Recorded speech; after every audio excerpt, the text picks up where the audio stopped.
राठौर सुन रहे हैं आप? Done is. Yeah, it's already done. Yes, Thank sir. you so very much, Okay. Shivraj Okay. भाई. Thank you so very much. मैं आपका तहे दिल से, सब लोगों की तरफ से तहे दिल से आपका स्वागत करता हूँ और आपको एक्नॉलेज करता हूँ. आप आए यहाँ पर, thank you so much, very very thank you, and बहुत दिल से. और मैं उम्मीद करता हूँ फील कर पा रहे हैं हमारा स्वागत, हम आपका स्वागत जो कर रहे हैं. No, that's really great, buddy. Thank you so very much. और सब लोगों को मैं सबसे पहले तो थैंक्स कहना चाहूंगा मुझे आज सुनने के लिए, जो सबसे ज्यादा इम्पोर्टेंट है. और एक चीज आप लोगों को बताना चाहूंगा, मैं अभी शिवराज भाई से बात कर रहा था फोन पे, और मैं पिछले 3-4 महीनों का ट्रेंड देख रहा था आप लोगों का. अमेजिंग यार, अमेजिंग. मतलब ऑब्वियसली फरवरी में, मार्च में जो बिजनेस आप लोगों ने किया और किस तरीके से कंसिस्टेंट आप लोग हैं, और अपने ही वो कहते हैं ना, मैं भी आज जो बातें करूंगा उसमें आप लोगों का उदाहरण, खुद आप लोग एक उदाहरण बन गए हो आज. और वो कैसे बने हो और उस चीज के बारे में भी मैं बताऊंगा. और यही एक सबसे ज्यादा इंपॉर्टेंट कि आप वो लोग बन गए हो आज जो अपने आप से compete करने लग गए हो, कि आप अपने आप से compete कर रहे हो आज. और ये सबसे बड़ी बात है आज, मैं आपको बता दूं दोस्तों. और आई होप आप लोग मेरी आवाज सुन रहे होंगे. अगर आप मेरी आवाज बिल्कुल सही सुन रहे हो तो अपना उल्टा हाथ खड़ा कर लीजिए, लेफ्ट हैंड आप ऊपर कर सकते हैं, जो मेरी आवाज बिल्कुल परफेक्ट, एवरीवन परफेक्ट, एक्सीलेंट. और ऑब्वियसली आई होप आप मेरे को देख भी सकते होंगे. ऑब्वियसली जैसे होस्ट ने आप सब लोगों को म्यूट किया हुआ है, तो मैं रिक्वेस्ट करूंगा म्यूट ही रहे. आज तकरीबन 1 घंटे में आप लोगों को कुछ कहानियां सुनाऊंगा, राइट. क्योंकि जहाँ से बहुत सारी कंट्रीज और बहुत सारे अलग अलग कॉलेजेस से मैंने पढ़ाई की है, और मेरे को एक चीज सिखाई गई है, जो कहानियां होती हैं वो बहुत इंस्पिरेशन, मतलब प्रेरणा का एक बहुत बड़ा स्रोत होती हैं, और हमारे ब्लड में वो जम जाती हैं, दिमाग में वो ब्लड में इम्बाइड हो जाती हैं, दिमाग में जम जाती हैं, और वो हमारे लॉन्ग टर्म तक हमारे साथ रहती है. तो कहानियों के माध्यम से आज मैं आप लोगों को कुछ लर्निंग्स देने की कोशिश करूंगा, राइट. और बहुत फैंटास्टिक कहानी है, और एक कहानी तो आप लोगों की ही है, राइट. और मैं जरूर बताऊंगा कि किस लड़की ने ये कहा कि मेरा कॉम्पिटिटर इस वर्ल्ड में कोई नहीं है, मेरा कॉम्पिटिटर केवल मैं हूं और कोई नहीं है. One of the best competition अगर हमें करना है तो वो अपने आप से करना. और पिछले 2-3 महीने में जो सेल्स और जो चीजें आप पीवी और इन टर्म्स ऑफ अपने लिए कर रहे हो, हेड्स ऑफ. और मेरे को पता चला इस महीने भी आप लोग पूरी कोशिश कर रहे हो कि आप पिछले महीने का भी जो रिकॉर्ड आप लोगों ने बनाया है, जो कंसिस्टेंट बिजनेस ग्रोथ आप कर रहे हो, वो आप इस महीने भी कर रहे हो. Heads of and excellent. और मैं हमेशा एक ही चीज कहता हूँ, अगर आपके दिमाग में ये चीज आ गई है तो थिंक, यानी कि सोचना, thinking is equal to action is equal to result. कि अगर कोई दिमाग में चीज आ गई है तो उसको एक्शन मतलब इम्प्लीमेंटेशन करें तो 100% वही रिजल्ट आप ले लोगे. तो अगर आपने सोच लिया है कि आप पिछले महीने को कंप्लीट करोगे, उतना ही बिजनेस इस महीने करोगे, तो टेक माय वर्ड आप 100% वो करके रहोगे, राइट. और ऑब्वियसली वेस्टीज मैनेजमेंट भी है, चिंता मत करो. आज शाम तक बहुत सारे बॉम्ब फोड़ेंगे हम, यार टेंशन मत लो आप लोग, है जो बहुत इंपॉर्टेंट है. और जैसा जो सबसे ज्यादा इंपॉर्टेंट आज, सबसे पहले तो आप सब लोगों को मुबारकबाद भी देना चाहूंगा. आप जैसे जानते हैं कि world 30th company in the world जो आज वेस्टीज बन चुकी है. और बहुत इंपॉर्टेंट चीज, हम लोग कितनी तेजी से एडॉप्टेबिलिटी की मैं अगर बात करूंगा, कितनी तेजी से डिजिटलाइजेशन को एडॉप्ट किया है वेस्टीजियन से. अमेजिंग अमेजिंग कि कितनी तेजी से हम लोगों ने अपने अंदर परिवर्तन किया. और हम सब लोग जानते हैं कि परिवर्तन ही इस पृथ्वी का नियम है. और जहां हम एक मीटिंग्स करते थे, फिजिकल प्रेजेंस होती थी, सब कुछ होता था, और आज देखिए जूम के द्वारा गांव गांव में केवल मोबाइल के द्वारा या वेबएक्स या अलग अलग सॉफ्टवेयर जो हैं, जो गांव गांव में आज हम लोग पहुंचते चले जा रहे हैं. और कितना इंपॉर्टेंट, कितनी लर्निंग्स हम ले रहे हैं. और मैं कई लोगों को देख रहा हूँ जो वेस्टीज यूनिफॉर्म में है. अमेजिंग यार, मतलब बजरंग शर्मा जी, राइट. मैं देख रहा हूँ कि आई थिंक उनके साथ उनका बेटा है, और दोनों वेस्टीज यूनिफॉर्म में है. This is amazing. It's really good. This is a passion. This is a passion. मैं देख रहा हूँ एक और भी लोग हैं, जो बहुत सारे लोग हैं जो वेस्टीज यूनिफॉर्म में, फीमेल्स हैं जो वेस्टीज यूनिफॉर्म में हैं, चाहे वो घर पे हैं. बट ये आपके अंदर होना चाहिए. ये चीजें अंदर से आती हैं. ये कोई आपको सिखाता नहीं है या बताया भी नहीं क्या होगा कि ऐसा करना है. बट पीपल आर रियली, मतलब ये अगर आपके अंदर है तो ऑटोमेटिकली आप क्या कर सकते हैं. और आज मैं कुछ ऐसे ही लोगों की आपको कहानी सुनाऊंगा. और ये कहानियां कोई नॉर्मल नहीं है. पहले तो ऑब्वियसली बहुत सारे लोग सोच रहे हैं, अरे यार ये लॉकडाउन क्या आ गया, अबे यार कोरोना क्या आ गया यार, जिंदगी बदल दी.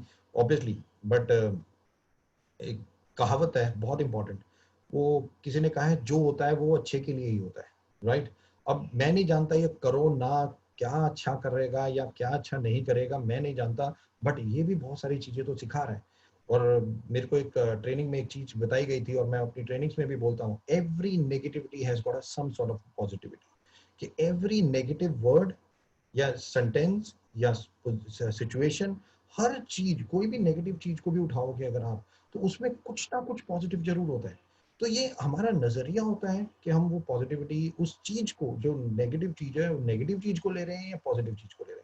और आज मैं इन सब ऐसे ऐसे लोगों के बारे में बताऊंगा, और तकरीबन 1 घंटे के अंदर अंदर ये सब चीजों के ऊपर बात करेंगे, और बात करेंगे सफलता की, कि वेस्टीज में हम कैसे सफल हो सकते हैं, हमें क्या करना चाहिए, और उसके ऊपर भी थोड़ी सी बात करूंगा। तो सबसे पहले तो जैसा मैं बता रहा हूँ कि जो होता है अच्छे के लिए होता है।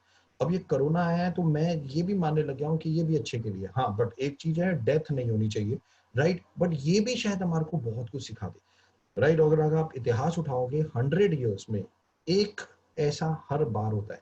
अगर आप 1720 की बात करोगे तो भी एक बार महामारी आई थी, ऐसा ही हुआ था, लॉकडाउन हुआ था, यानी कि सब लोग, लॉकडाउन उस वक्त लॉकडाउन नहीं कहते थे, बट लोग अपने अपने घरों में थे तब।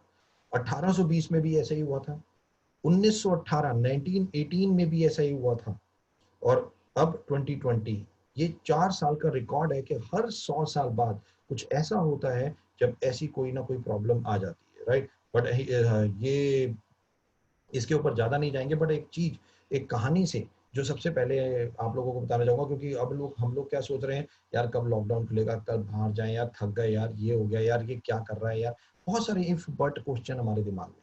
और लोग सोच रहे होंगे बहुत ज्यादा कि यार बस बस अब तो कोई छोड़ दे हमें, राइट, कुछ ऐसा सा हमारे दिमाग में चल रहा होगा कि हम कुछ ऐसा करें। बट क्या ये अच्छे के लिए हुआ है, मुझे नहीं पता। क्या ये बुरे के लिए हुआ है, मैं नहीं जानता। बट हाँ, एक कहानी जरूर सुनाना चाहूंगा, और ये कहानी है अकबर और बीरबल की। अकबर और बीरबल नाम सुने होंगे आप लोगों ने, और अकबर और बीरबल बहुत फेमस हुए हैं, और ऐसे ही ये कहानी भी शायद आप लोगों ने सुनी हो, बट इस मौके की नजाकत को देखते हुए बहुत इंपॉर्टेंट है, राइट। और अकबर और बीरबल, एक बार क्या हुआ, अकबर अपनी तलवार निकाल रहे थे, और जैसे ही उन्होंने अपनी तलवार निकाली उनका हाथ कट गया। अब जब उनका हाथ कट गया तो जितने भी जो दरबार में बैठे हुए थे सारे लोग उनके पास आए, ओ राजा जी क्या हो गया, राजा जी क्या हो गया, राजा जी क्या हो गया, राजा जी क्या हो गया, अरे पट्टी करो, अरे मेडिसिन लगाओ, ये लगाओ, दवाई लगाओ, ये सब चीजें वहां चल रही थी। अब बीरबल वहां दूर खड़े हुए थे और देख रहे थे ये सब चीजें। अब राजा ने देखा सारे लोग मेरे को पूछने आ रहे हैं कि भाई ये क्या हो गया, हाथ कट गया आपका, और बीरबल कुछ पूछ ही नहीं रहा। तो उन्होंने बीरबल की तरफ आंखें घूरी, तो भाई तू क्यों नहीं पूछ रहा। उन्होंने इशारा किया, बीरबल भाई ये क्या है। तो बीरबल ने वहां से पूछा, महाराज जो होता है अच्छे के लिए होता है। अब बताओ, एक तो राजा, दूसरे अकबर, और तीसरा हाथ कट गया, और चौथा आप बोलो कि अच्छे के लिए होता है। राजा क्या करेगा, बिल्कुल नेचुरल है, गुस्सा आ जाएगा। अब अकबर को गुस्सा आ गया और उन्होंने इमीडिएटली कहा, इसको पहले पकड़ो, इसको जेल में डालो। इसको मजाक सूझ रहा है, इसको मेरा हाथ कट गया ये अच्छा लग रहा है, मतलब किसी का हाथ कट गया और वो भी अच्छा बता रहा है तू। मतलब राजा को, अकबर को इतना गुस्सा आ गया उसके ऊपर कि मेरा हाथ कट गया और तेरे को लग रहा है कि ये अच्छा है, ये चीज अच्छी हो गई है, इसको सबसे पहले जेल में डालो। और उन्होंने सैनिकों को बुलाया और बीरबल को जेल में डाल दिया। अब जब बीरबल जेल में था तो उन्होंने कहा कि भाई, मतलब ऑब्वियसली अगले दिन सुबह सुबह शिकार पे जाना था अकबर को। अब हाथ कटा हुआ था, शिकार पे निकल गए सुबह सुबह, अपने थोड़े से सैनिक लिए और शिकार पे चले गए, जैसे जनरली वो जाते थे। अब वो शिकार पे गए तो जंगल में गए, और जंगल में घुसते चले गए, ज्यादा ज्यादा और डीप डाउन चले गए।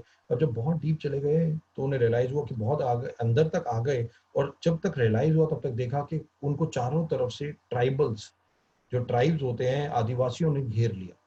और वो इतने सारे आदिवासी थे, उन्होंने अकबर और अकबर की सेना को मारा और अकबर को पकड़ लिया, और कहा अब वाह वाह वाह, आज हम अकबर की बलि चढ़ाएंगे। अब सारे आदिवासी जो थे उन्होंने खुश हो गए और उन्होंने कहा आज तो हम अकबर की बलि चढ़ाएंगे भैया, आज तो बहुत बड़ी प्रसन्न होगी हमारी देवी माँ। अब अकबर की बलि चढ़ने की टाइम मतलब तय हो गया और सारी तैयारियां होने लगी।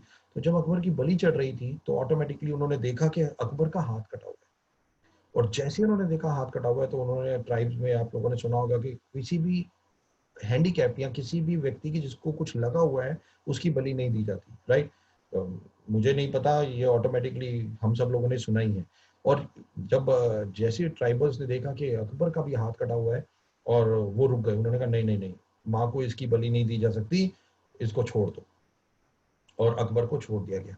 अब जब अकबर को छोड़ दिया गया तो ऑटोमेटिकली अकबर वापस अपने महल आए। और महल आए और उन्होंने याद आया कि यार बीरबल ने बोला था जो होता है अच्छे के लिए होता है, और अच्छा हुआ मैं बच गया, मेरा हाथ कट गया था तो मैं बच गया, ये बहुत अच्छे के लिए। उन्होंने बीरबल को बुलाया, उन्होंने कहा सैनिकों जाओ बीरबल को लेके आओ। अब सैनिक बीरबल को लेके आए। अब जब सैनिक बीरबल को लेके आए तो बीरबल से राजा ने कहा थैंक यू भाई, तू सही कह रहा था, जो होता है अच्छे के लिए होता है, कि मेरा हाथ कट गया था, तूने बोला जो होता है अच्छे के लिए होता है, और मेरा हाथ कट गया था तो मेरे को उन्होंने ट्राइबल्स ने छोड़ दिया, मेरी बलि नहीं दी, नहीं तो मेरी बलि दे देते आज।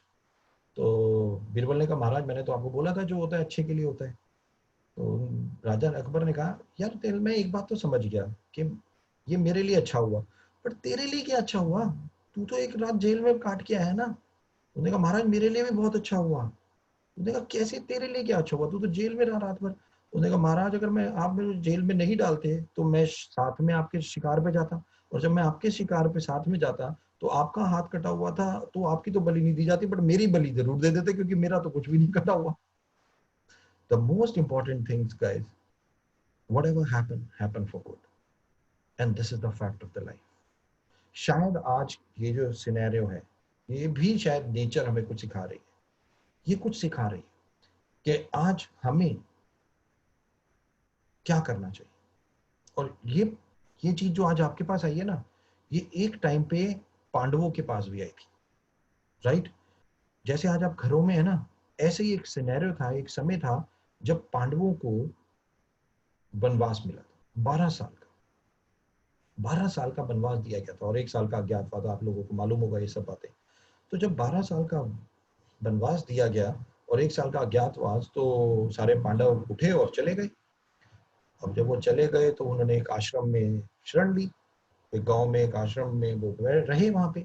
अब जब वहां रह रहे थे तो सुबह उठते थे, आराम से रिलैक्स करते थे, कोई टेंशन नहीं, कोई कुछ नहीं। अब उनको क्या समझ आ रहा है भाई क्या है, अब वनवास है ये तो, इसमें क्या करना है। तो वो वनवास थे, वो तो कुछ नहीं, आराम से रिलैक्स कर रहे थे और बस कुछ नहीं चलता था उस वक्त। और उसी वक्त कृष्ण भगवान आए और कृष्ण भगवान ने उन्हें एक लाइन बोली, पांडवों ये लॉकडाउन पीरियड, ये समय क्या आपके वर्जन 2 का नहीं है। वर्जन 2 क्या होता है दोस्तों, क्या एक नए अर्जुन का समय तो नहीं है, एक नए युधिष्ठिर का समय तो नहीं है, एक नए भीम का तो नहीं है। यानी कि परिवर्तन अपने आप में का समय तो नहीं है, अपने आप को एनरिच करने का समय तो नहीं है, अपने आप को एम्पावर करने का समय तो नहीं है। यस, कृष्ण ने बोला था ये बात, मैं नहीं बोल रहा हूं दोस्तों। उन्होंने पांडवों को बोला था कि ये बेस्ट टाइम है, ये बेस्ट टाइम है।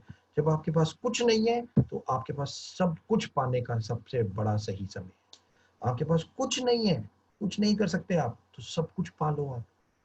अर्जुन आप तपस्या करो, तपस्या करके वो तीर अपने कमान में डालो जो अभी तक आपके पास नहीं है, जो आपके पास नहीं है। नकुल सहदेव आप तलवारबाजी में इतने निपुण हो जाओ, इतने निपुण हो जाओ कि आज तक कोई ऐसा तलवारबाज ही ना बना। भीम, युधिष्ठिर, और उन्होंने कृष्ण भगवान ने केवल उन लोगों को यही समझाया था दोस्तों, पांडवों को केवल यही समझाया था कि जब आपके पास ऐसा समय है जहां आप कुछ नहीं कर सकते, तो आपके पास एक्चुअली में ऐसा समय है कि आप सब कुछ कर सकते हो अपने अंदर, बाहर नहीं बट अपने अंदर।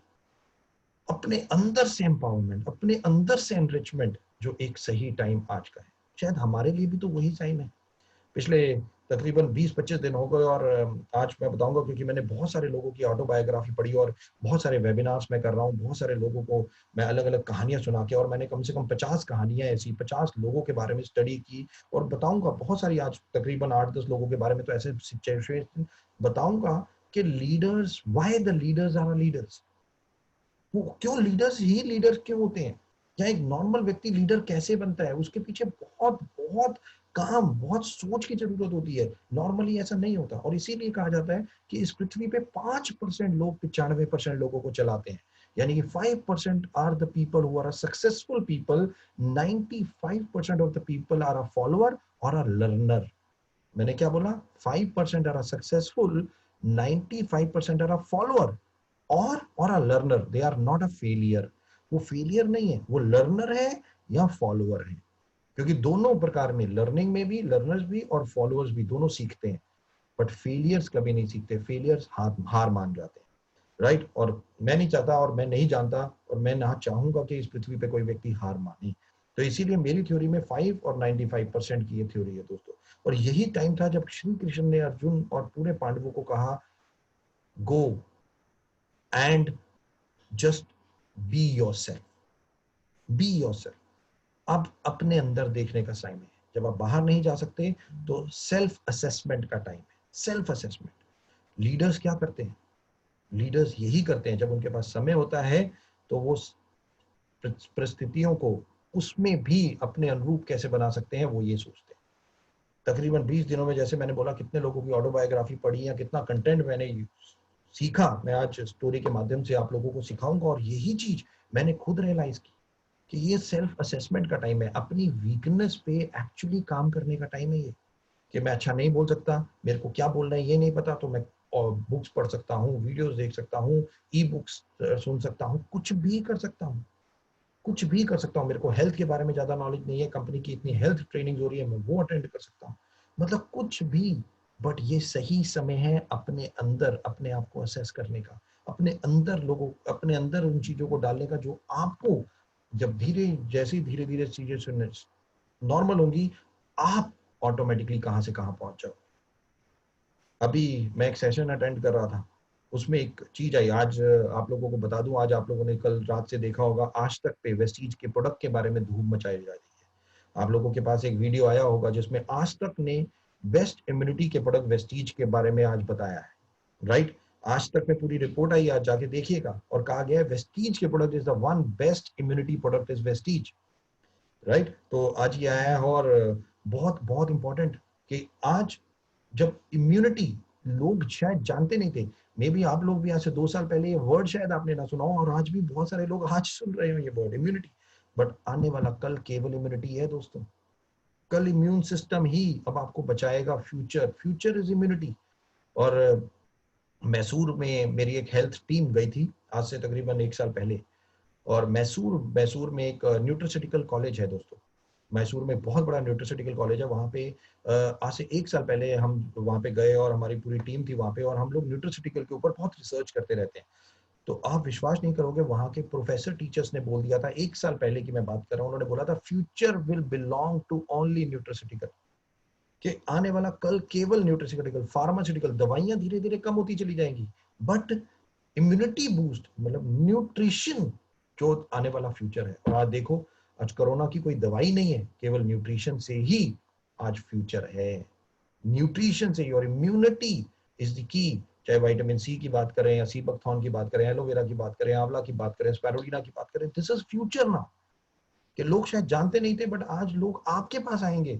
मैं हमेशा अपनी ट्रेनिंग में 1 साल पहले से बोल रहा हूँ कि एक समय आएगा जब आप लोगों को लोगों के पास नहीं जाना होगा, लोग आपको ढूंढते ढूंढते आपके घरों में आएंगे, कहेंगे वेस्टीज के प्रोडक्ट दो, कि वेस्टीज के प्रोडक्ट। और यही चीज, बट आपके पास वो नॉलेज होनी चाहिए। तो ये सही समय है अपने आप को एम्पावर करने का। जैसे श्री कृष्ण भगवान ने पांडवों को बोला कि अब अपने आप को एनरिच करो, अपने अंदर जो टाइम है अपने अंदर डिवोट करो, अपने ब्रेन के लिए और अपने पावर के लिए डिवोट करो। मैं आप लोगों से रिक्वेस्ट करना चाहूंगा, अपने brain, the best investment on this earth is the investment what you do it in your brain. Absolutely. कि जो सबसे ज्यादा इंपॉर्टेंट है, नॉलेज, कंटेंट, मैं कर रहा हूं, पूरी दुनिया कर रही है, आज हम भी कर सकते हैं। Very very important. और यही चीज दोस्तों, एक लाइन बोलूंगा जो बहुत इंपॉर्टेंट है, बिलीव योरसेल्फ।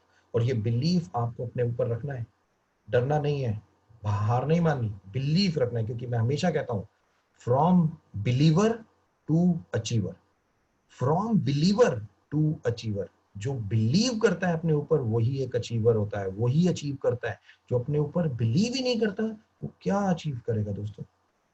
1983, कपिल देव, आपने नाम जरूर सुना होगा। 1983 में एक मैच चल रहा था दोस्तों, मैच था अहमदाबाद में, और मैच हो रहा था इंडिया और वेस्ट इंडीज के बीच में। और जब इंडिया और वेस्ट इंडीज के बीच में मैच था, और 5 डे मैच था, और जब 5 डे मैच होता है दोस्तों, उस वक्त में आपको पता होगा कि 3 दिन के बाद 1 दिन का ब्रेक होता है, फिर 2 दिन होता है। तो मतलब एक्चुअली में 5 डे 6 दिन की मतलब 5 दिन खेलते हैं, 1 दिन का ब्रेक होता है। तो जब वेस्ट इंडीज टीम खेल रही थी तो कपिल देव ने 9 विकेट उस वक्त लिए। 9 विकेट एक इनिंग में, 9 विकेट्स का उन्होंने रिकॉर्ड बनाया था 1983 में। आज गूगल पे जाके देख लीजिएगा। तो 1983 की बात कर रहा हूँ, राइट। और ये वर्ल्ड कप का मैच नहीं था, मैं आपको बता दूं। तो जब 9 विकेट लिए तो वो हीरो बन गए। अब नेचुरल है, एक फास्ट बॉलर जो 9 विकेट लेगा तो बड़े खुश। तो जब सारे के सारे रूम में बैठे हुए थे अपने, तो उनके साथ सिद्धू सिद्धू सिद्धू नवजोत सिंह सिद्धू, जो आप शायद नाम सुना हो आपने। तो नवजोत सिंह सिद्धू उनके साथ थे। तो नवजोत सिंह सिद्धू ने बोला, पाजी, कपिल पाजी क्या बात है, 9 विकेट, आप तो हीरो बन गए, वाह वाह क्या बात है। तो कपिल भी पाजी भी बड़े खुश। तो सिद्धू ने बोला, पाजी एक बात बताऊं आपको। तो कपिल ने बोला, हाँ जी बताओ। उन्होंने कहा, कल मीडिया आपका इंटरव्यू लेना चाहती है, सारी मीडिया आपसे बात करना चाहती है। बट मैं आपको बता दूं, जो मीडिया वाले हैं उनमें कोई भी हिंदुस्तानी नहीं है, वो सारे फॉरेनर हैं। और किसी को भी हिंदी नहीं आती, किसी को भी हिंदी नहीं आती। और कपिल पाजी, आपको इंग्लिश नहीं आती, आपको इंग्लिश नहीं आती और उन्हें हिंदी नहीं आती, तो इंटरव्यू क्या दोगे। एक काम करते हैं, छोड़ो इंटरव्यू, मीनाक्षी शेषाद्री की नई पिक्चर लगी है, चलो आओ वो दोनों हम दोनों देखने चलते हैं मीनाक्षी शेषाद्री की नई पिक्चर। अब सिद्धू ने कपिल पाजी को ये कहा, एक ऑफर दिया कि यार छोड़ो, क्या करना है, रहने देते हैं भाई, मीडिया ही है ना। नहीं देंगे कपिल पाजी, अब मत दो इंटरव्यू, क्या फर्क पड़ता है उस चीज का। मीडिया इंटरव्यू आपका लेना चाहती है, बट जरूरी नहीं है ना आप तो आप छोड़ दो, आपको इंग्लिश बोलनी नहीं आती, आपकी बेइज्जती बेइज्जती हो जाएगी, लोग पता नहीं आपके बारे में क्या कहेंगे और मीडिया में छाप देंगे, वर्ल्ड में आपकी बेइज्जती हो जाएगी। और एक काम करते हैं, मीनाक्षी शेषाद्री की पिक्चर है, आओ दोनों देखने चलते हैं, मैं पिक्चर के बंदोबस्त कर देता हूँ, टिकट ले लेता हूँ। कपिल पाजी का पता है आपको जवाब क्या था दोस्तों। कपिल पाजी ने कहा, नहीं, मैं मीडिया को फेस करूंगा, मैं मीडिया को फेस करूंगा। This is called sportsmanship, this is called spirit. कि मैं प्रॉब्लम से भागूंगा नहीं, मेरे पास ऑप्शन है कि मैं प्रॉब्लम छोड़ सकता हूं, बट मैं प्रॉब्लम को फेस करूंगा, प्रॉब्लम को फेस करूंगा मैं। दोस्तों, कपिल पाजी की के लिए कि लाइन बिल्कुल सही बैठती है। उन्होंने, क्योंकि स्पोर्ट्स में थे वो, उन्होंने कहा मैं मीडिया को फेस करूंगा। 300 मीडिया के अंग्रेज एक कमरे में बैठे हुए थे, कपिल पाजी से क्वेश्चन पूछेंगे। और कपिल पाजी वो जिनको हिंदी ही आती है, इंग्लिश का ABCD नहीं आता। तो जब का सिद्धू ने बहुत समझाया, कपिल पाजी नहीं माने, तो उन्होंने कहा चलो सुबह कल है तो कल बात करेंगे सुबह उठ के। अब सुबह उठे सिद्धू पाजी, फिर कपिल पाजी के पास पहुंच गए, उन्होंने बोला, पाजी चलो छोड़ो यार, मीनाक्षी शेषाद्री की पिक्चर देखते हैं, रहने दो। कपिल देव ने कहा, नहीं, I will face it, I will face it. और अब फेस करने के लिए कपिल जी तैयार हुए। और मीडिया मीडिया उस वक्त एक मीडिया, सारे होटल था उसमें, कमरे में 300 फॉरेनर्स बैठे हुए थे, 300 फॉरेनर्स बैठे हुए, खचा खच रूम भरा हुआ, और कोई हिंदुस्तानी नहीं है, सारे वो, और किसी को हिंदी नहीं आती। अब कपिल पाजी जाके बैठ गए।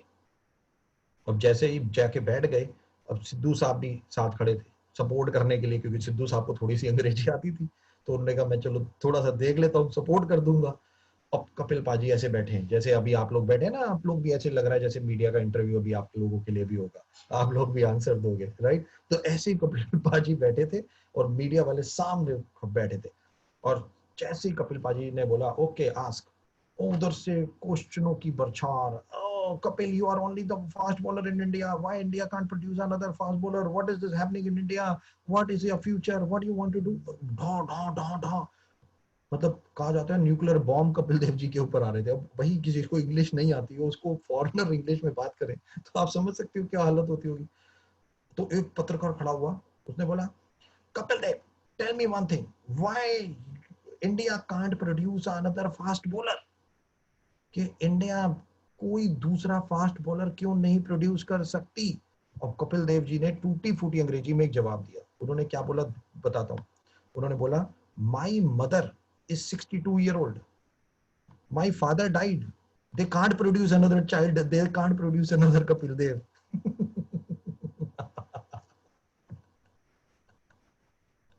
कपिल देव ने बोला कि मेरी मदर 62 साल की है, मेरे फादर की डेथ हो चुकी है, नया कपिल देव कहां से आएगा।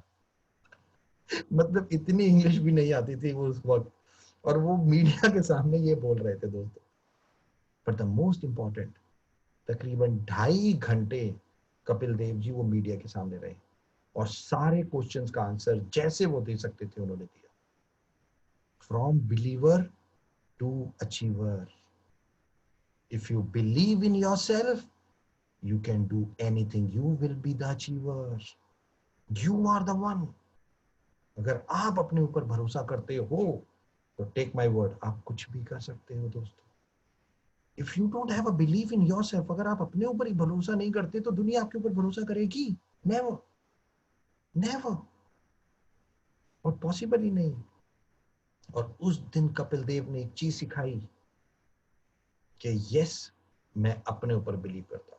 मेरे पास डिफिकल्टीज, मेरे पास प्रॉब्लम है, 300 पत्रकार को झेलना है, मैं नहीं झेल सकता. मतलब मेरे को पता है कि मेरी बेइज्जती होगी, वर्ल्ड के सामने मेरी बेइज्जती होगी, बट उन्होंने हार नहीं मानी. उन्होंने कहा मैं मीडिया के सामने जाऊंगा. उनके पास ऑप्शन थी कि वो पिक्चर देखने चले जाते, but he said no. Difficulties, difficulties teach us, problems teach us, problems make us strong. जितनी डिफिकल्टीज या प्रॉब्लम्स आती हैं वो हमें स्ट्रांग बनाती है. मैं एक वीडियो देख रहा था, उसमें एक बहुत अच्छी लाइन, मैं शिवराज भाई को अभी फॉरवर्ड करूंगा वो वीडियो, और मैं रिक्वेस्ट करूंगा शिवराज भाई को अपनी पूरी टीम में भेजें. डिफिकल्टी के ऊपर है, बहुत इंपॉर्टेंट वीडियो है और आप उसको जरूर देखना. मैं अभी बताऊंगा नहीं उसके ऊपर, जरूर देखना. बट और यही एक सबसे ज्यादा इंपॉर्टेंट चीज का है, आप प्रॉब्लम्स या डिफिकल्टीज का सामना कैसे करते हैं. आपका थॉट प्रोसेस उस वक्त कैसा होता है जब आपके सामने कोई डिफिकल्टीज होती है या प्रॉब्लम्स होती है. आप क्या सोचते हैं, आपका रिएक्शन कैसा होता है. क्या आप उस वक्त भी इतने पॉजिटिव होते हैं, क्या पॉजिटिविटी आपके पास है, या आप डर जाते हैं, कहते हैं छोड़ना. आप कोई, आप, हम क्या करते हैं, कोई इंग्लिश वाले स्पीकर के सामने बोलने जाना हो, किसी प्रोस्पेक्टिंग करने जाना हो, में वो बहुत अच्छा इंग्लिश बोल सकता है, हम क्या करेंगे, नहीं नहीं यार मैं नहीं जा रहा, यार मैं नहीं जा रहा, मुझे डर लगता है, वो तो इतनी अच्छी अंग्रेजी बोलता है, मैं बोल नहीं सकता. हम अपने आप पे बिलीव ही नहीं करते और हम उसी वक्त हार मान जाते हैं, हम गिव अप कर देते हैं. और जबकि ये कोई जरूरी नहीं है कि हम हार मान जाएं. वो अगर आपने सोच लिया कि आप हार गए तो उसी वक्त आप हार गए दोस्तों, उसी वक्त आप हार गए. And that's what the thing is. In prospecting या बिजनेस में, जिस बिजनेस में हम हैं, उसमें सबसे ज्यादा the power of a brain and the believe in yourself is the most important thing. कि ब्रेन को, पावर ऑफ अ ब्रेन, जो पॉजिटिविटी रखनी है, और बिलीव अपने ऊपर, ये सबसे ज्यादा इंपॉर्टेंट है दोस्तों, क्योंकि सारी game he power of brain है.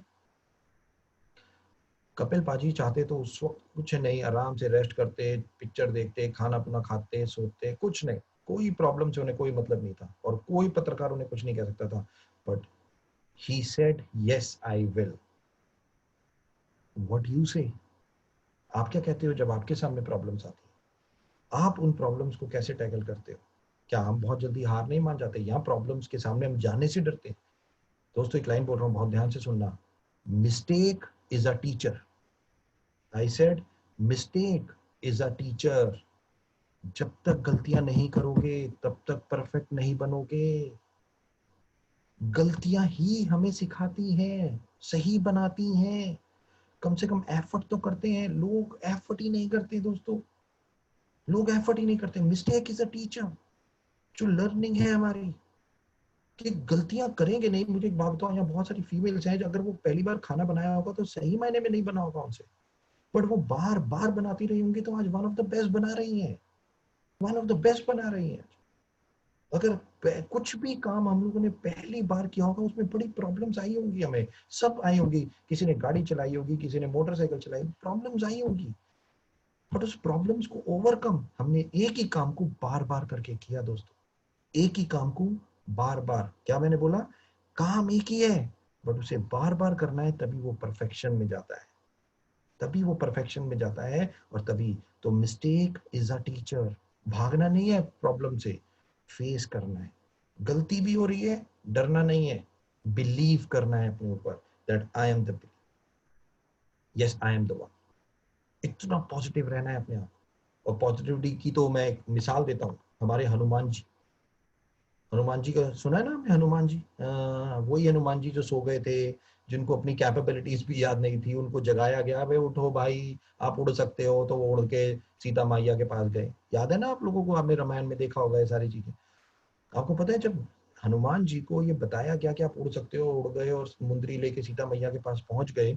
और सीता माँ के पास जब बैठे, सामने बैठे थे, उन्होंने मुंदरी दी और सीता माया को बताया कि राम जी ने भेजा है और वो बहुत जल्दी आ रहे हैं, टेंशन मत लो।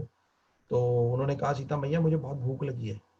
तो सीता मैया ने कहा यहाँ जितने फल फ्रूट है, वाटिका है, खा लो।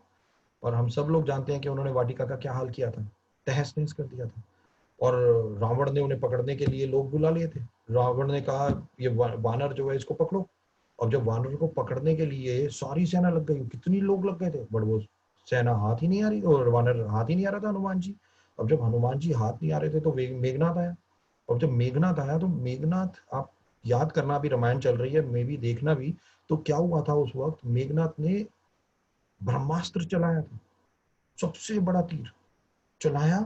और हनुमान जी पकड़े नहीं जा रहे थे उससे भी, उन्होंने हाथ जोड़ के खड़े हो गए। उन्होंने कहा आप पकड़ ले भाई मुझे, जानबूझ के, और हाथ जोड़ के खड़े हो गए। अब उन्हें ना रावण के सामने ले जाया गया। अब बहुत ध्यान से सुनना यहाँ से। अब रावण के सामने हनुमान जी खड़े हैं और बंधे हुए, वो बंधे हुए खड़े हैं दोस्तों, और रावण सिंहासन पे बैठा है। अब सिंहासन पे बैठा रावण ने हनुमान की तरफ देखा और हंसा। हनुमान, तेरे को डर तो लग रहा होगा, तू बहुत डरा हुआ तो होगा, तू एक मिनट तू यहाँ पे मेरे सामने बंधा हुआ खड़ा है, तू मेरे सामने यहाँ बंधा हुआ खड़ा है, मैं चाहूं तो एक एक इशारे पे तेरा सर कलम हो जाए। तो पता है आपको दोस्तों हनुमान जी ने क्या कहा था? हनुमान जी ने कहा था, रावण, मैं तो यहाँ तेरे सामने बंधा हुआ खड़ा हूं, रावण, मैं तो यहाँ तेरे सामने बंधा हुआ खड़ा हूं, बट मेरा भगवान खुला हुआ है, वो अपने आप मुझे बचा लेगा। और उसी वक्त दोस्तों हमें पता है ना, विभीषण आ गए। उन्होंने कहा आप इनको मार नहीं सकते रावण, क्योंकि ये तो दूत है, दूत को मारना गलत होता है। और आप देखो, रावण को गुस्सा आ गया, रावण को और गुस्सा आ गया। रावण ने क्या किया? रावण ने काल को बुलाया, काल, डेथ, काल को बुलाया और हनुमान जी के साथ खड़ा कर दिया। अब हनुमान जी के साथ कौन खड़ा है? काल, डेथ खड़ी है। रावण ने पूछा, हनुमान अब तेरे को कैसा लग रहा है? काल तेरे साथ खड़ा है। हनुमान जी ने पता है क्या कहा? उन्होंने कहा, रावण खड़ा तो मेरे साथ है, देख तो तेरे को रहे कि खड़ा तो मेरे साथ है, अबे देख कहाँ रहा है, ये तो देख। अब रावण को और गुस्सा आ गया। रावण ने कहा, यार ये तो साला मान ही नहीं रहा मेरी बात, इसको तो डर ही नहीं लग रहा, ये तो इतना पॉजिटिव है, डेथ से भी नहीं डर रहा। उनको और गुस्सा आ गया रावण को। उन्होंने कहा, अबे तेरी, मैं चाहूं मैं चाहूं तो काल तेरे को एक इशारे पे, मेरे एक इशारे पे काल लेके चला जाएगा तेरे को, एक इशारे पे। तो पता है हनुमान जी ने क्या बोला? उन्होंने बोला, रावण, काल मेरे साथ खड़ा होके मेरे कान में भी यही कह रहा है, हनुमान इशारा कर, रावण को ले जाओ। दोस्तों, the situation can be different, situations can be different, but you can't be different. आप कितने पॉजिटिव हो किसी भी समस्या में, किसी भी सर्कमस्टांसेस में, ये आपके ऊपर निर्भर करता है दोस्तों, ये किसी और के ऊपर निर्भर नहीं करता कि सिचुएशन कैसी है। हनुमान जी बंधे हुए खड़े हैं, बंधे हुए खड़े हैं, बट उन्हें बिलीव है कि somebody is there to protect me, my God, that's all। मैं बंधा हुआ हूं, मेरा गॉड थोड़ी बंधा हुआ है, वो मुझे बचा देगा, वो है। काल साथ में खड़ा है, साथ में खड़ा है, मेरी तरफ देख तो नहीं रहा है, देख तो रावण की तरफ है। The most important things guys, how you see the things. मैं अपनी ट्रेनिंग में एक चीज बोलता हूँ, आप जैसा देखोगे आपको वैसा ही दिखाई देगा, आप जैसा सुनना चाहोगे आपको वैसा ही सुनाई देगा। ये फैक्ट है, कई बार आपके साथ भी हुआ होगा, आप सुन रहे हो, सामने कोई व्यक्ति बैठा है, वो बोल रहा है, आप सुन रहे हो, बट उस कई बार ऐसा होता है उसके शब्द आपके कानों में नहीं पड़ते। आप इतने फोकस हो जाते हो किसी और चीज को लेके कि सामने के वाले के शब्द आपके कानों में नहीं पड़ते। ये आप अपने आप को बंद कर लेते हो उन शब्दों से। ये पावर आपके पास है, और इसी को हम कहते हैं फोकस, इसी को हम कहते हैं फोकस। और ये सिनेरियोस, सर्कमस्टांसेस, सिचुएशंस, ये सब चीजें अलग अलग होती है। एवरी डे सब चीजें अलग अलग होती है, परिस्थितियां सबके लिए अलग अलग होती है, बट उन परिस्थितियों से जूझना, उन परिस्थितियों से ओवरकम करना, उस परिस्थितियों से भी पॉजिटिव चीजें निकाल के लेके आना और फिर अपने आप को आगे बढ़ाना, दैट्स कॉल्ड लीडर। सबसे ज्यादा इंपॉर्टेंट है, दिस इज कॉल्ड लीडर। चाहे वो कपिल देव की मैं बात करूं, चाहे कृष्ण भगवान की लॉकडाउन में पांडवों को संदेश देने की मैं बात करूं, how you see the thing guys, आप कैसे देखते हो? आज मैं देखता हूँ बहुत सारे परिवारों में, खास कर मेरी फैमिली, जो मेरी सिस्टर्स हैं, जो मेरे ब्रदर, सारे के सारे आजकल बड़े खुश रहते हैं। मैंने कहा भाई क्या हो गया? कहते यार दीपक भाई, आजकल ना बीवियां अलग अलग प्रकार का खाना बना के खिला रही है। मैंने कहा ये तो बहुत अच्छी बात है। मैंने कहा ये देखो आजकल फीमेल्स कितना अपने आप को एम्पावर कर रही है। ये जस्ट इमेजिन, वो अगर कोई नया खाना बना रही है, नया खाना नहीं बना रही, वो नया खाना बनाना सीख रही हैं। जो सबसे ज्यादा इंपॉर्टेंट है, वो लर्निंग मोड में है, ये तब बना रही है ना। आप क्या कर रहे हो? दीपक भाई 10 बजे उठता हूँ, दीपक बस बाय गॉड बॉडी ना बड़ी दर्द कर रही है आजकल, लेटे लेटे बिना काम करे ही थक जाता हूँ। ऐसे ही हो रहा है ना दोस्तों, समझ ही नहीं आता, बिना काम करे थक रहे हैं हम, राइट? और सफलता का यंत्र तो हमारे पास है दोस्तों, आप सब लोगों के पास सफलता का यंत्र है। देखो आज ये वेबिनार भी तो आप सफलता के यंत्र से ही कर रहे हो ना, चाहे वो मोबाइल फोन हो चाहे लैपटॉप हो, राइट? इस सफलता का यंत्र आपके पास तो है, बट क्या सफलता की सोच आपके दिमाग में है? ये सबसे ज्यादा इंपॉर्टेंट है। सफलता का यंत्र तो आपके हाथ में है, बट क्या सफलता की सोच आपके दिमाग में है? ये आपको सोचना है। इस मोबाइल फोन से, इस लैपटॉप से आपको करना क्या है, आपको लेना क्या है? इसमें एक यूट्यूब है, उसमें चाहे कितने बड़े बड़े मोटिवेटर्स हैं, क्या हम 1 घंटा अपनी असेसमेंट के लिए नहीं निकाल सकते? ए 1 आवर फॉर माई सेल्फ, कहीं नहीं जाना, केवल अपने लिए, कि यार 1 घंटा मैं किसी से बात नहीं करूंगा, अपने आप को कमरे में बंद करूंगा और जस्ट 1 घंटा इन्वेस्टमेंट करूंगा अपने दिमाग में, दिमाग के लिए, कंटेंट के लिए, अपने कॉन्फिडेंस को बिल्ड करने के लिए, अपनी सिचुएशन, अलग अलग चीजों की सिचुएशन से कैसे मैं लड़ सकता हूँ, क्या कर सकता हूँ, उन सब चीजों के लिए। मैं नहीं सीख सकते? संदीप महेश्वरी, डॉक्टर बिंद्रा, कितने बड़े बड़े नाम मैं ले लूं, स्टीव जॉब, मार्क जकरबर्ग, कितने लोगों की ऑटोबायोग्राफी से लेके क्या क्या आज नहीं देख सकते आप यूट्यूब पे? क्या क्या वेस्टीज ऐप में जाके आप क्या क्या नहीं कर सकते? इतने मोटिवेशनल वेस्टीज एम्बेसडर्स के वीडियोस, कितना सब कुछ, कितना सब कुछ, कितनी ट्रेनिंग्स, कितनी नॉलेज, बट क्या ये सोच आपके पास है? इंपॉर्टेंट ये है। और जैसे ही मैंने बोला, सोच is equal to action is equal to result. जैसा सोचोगे वैसा ही काम करोगे, और जैसा काम करोगे वैसा ही रिजल्ट आपको मिलेगा, वैसा ही रिजल्ट मिलेगा दोस्तों। लोग कहते हैं रिजल्ट बेकार मिला, रिजल्ट बेकार नहीं था, हमारी सोच सही नहीं थी। क्योंकि सोच अगर सही होती तो एक्शन भी वैसा ही होता, और एक्शन जब भी बेस्ट होगा तो ऑटोमेटिकली हमारा रिजल्ट भी बेस्ट होगा। और this is the most important thing, 1 hour for your self. आज से जो 1 घंटा आज से आपको अपने आप के लिए देना है, 1 hour for your self. Meditate कीजिए, बुक्स पढ़िए, वीडियोस देखिए, एजुकेशन लीजिए, अपना कॉन्फिडेंस बढ़ाइए। और जैसे मैंने कहा, अपना कॉन्फिडेंस जब बढ़ेगा तो बिलीफ सिस्टम आपका अपने ऊपर बहुत बढ़ेगा। और यही एक सबसे ज्यादा इंपॉर्टेंट बात है कि जब आपका बिलीफ सिस्टम बढ़ेगा तो देखिए क्या होगा। और मैं एक कहानी सुना रहा हूँ आजकल चाणक्य की। मेरे को नहीं पता आप में से कितने लोगों ने सुनी है वो कहानी। खैर बहुत सारे लोगों ने वो यूट्यूब पे भी डाल दी है। उस कहानी को मैं थोड़ा सा आपको संक्षेप में यहाँ जरूर सुनाना चाहूंगा। और बहुत इंपॉर्टेंट कहानी है, क्योंकि हम सब लोग सफलता चाहते हैं, हम सब लोग सक्सेस होना चाहते हैं। तो मैं आपको बता दूं, मैं संक्षेप में इस कहानी को सुना रहा हूँ, बट मैं जरूर रिकमेंड करूंगा आप यूट्यूब पे जाके चाणक्य की कहानी जरूर सुनिए। चाणक्य कोई नॉर्मल व्यक्ति नहीं थे दोस्तों, एक बहुत बड़े स्ट्रैटेजिस्ट थे। और कहा जाता है इस बिजनेस में कोई भी चीज लगती है वो स्ट्रैटेजी से लगती है। आजकल हमारे मोदी जी प्राइम मिनिस्टर भी तो स्ट्रैटेजी लगा रहे हैं कोरोना को रोकने के लिए। वो लॉकडाउन भी एक स्ट्रैटेजी है, स्ट्रैटेजी है वो भी। हर चीज स्ट्रैटेजी होती है, एवरीथिंग इज कॉल्ड स्ट्रैटेजी। और ये चाणक्य की नीतियां, हम सब लोग जानते हैं चाणक्य की नीतियां, यानी कि strategy is the most important चीज। और ऐसे ही एक टाइम था जब चाणक्य सोचते थे कि उन्हें हिंदुस्तान को एक बहुत बड़ा राजा देना है, बहुत बड़ा राजा। और जब वो हिंदुस्तान को बड़ा बड़ा राजा देना चाहते थे, और जो राजा यहाँ पे बहुत सारे, इंडिया में बहुत राजा होते थे, अलग अलग छोटे छोटे राजा होते थे। तो वो सोचते थे कि मैं एक इंडिया का बड़ा राजा बनाऊं और बाकी सारे छोटे छोटे राजा उनको फॉलो करें। जैसे आज होता है प्राइम मिनिस्टर हैं और उसके बाद छोटे छोटे सीएम, हर स्टेट के चीफ मिनिस्टर हैं। जैसे आप लोगों के भी चीफ मिनिस्टर होंगे ना हर स्टेट के, वो प्राइम मिनिस्टर को रिपोर्ट करते हैं या अपनी जनता मतलब अपने स्टेट के लिए काम करते हैं। तो ऐसे ही चाणक्य ने अपने टाइम में सोच लिया था। सोचो, उन्होंने उस वक्त सोच लिया था ये सिस्टम बनाने का कि मैं ऐसा भारत को बनाना चाहता हूँ। और उन्होंने उन्होंने कहा मैं सारे राजाओं से बात करूंगा और सारे राजाओं से बात करने के बाद मैं एक ऐसा राजा ढूंढूंगा जो वन ऑफ द बेस्ट होगा, उसको इंडिया का राजा बनाऊंगा और बाकी सबको उनको कहूंगा उसको फॉलो करो। अब जी उन्होंने लिस्ट बनाई, सारे राजाओं की लिस्ट बना ली, हिंदुस्तान में कितने राजा हैं, 10 15 20 जितने थे सबकी लिस्ट बना ली। अब लिस्ट बना के उन्होंने कहा चलो मैं मिलने जाता हूँ, इन सबसे मिलने जाता हूँ और इनको समझाता हूँ कि भाई मेरा ऑब्जेक्टिव, चाणक्य की जिंदगी का ऑब्जेक्टिव उन्होंने बनाया था। ऑब्जेक्टिव, मैं वर्ड बोल रहा हूँ ऑब्जेक्टिव, गोल नहीं बोल रहा, ऑब्जेक्टिव बोल रहा हूँ।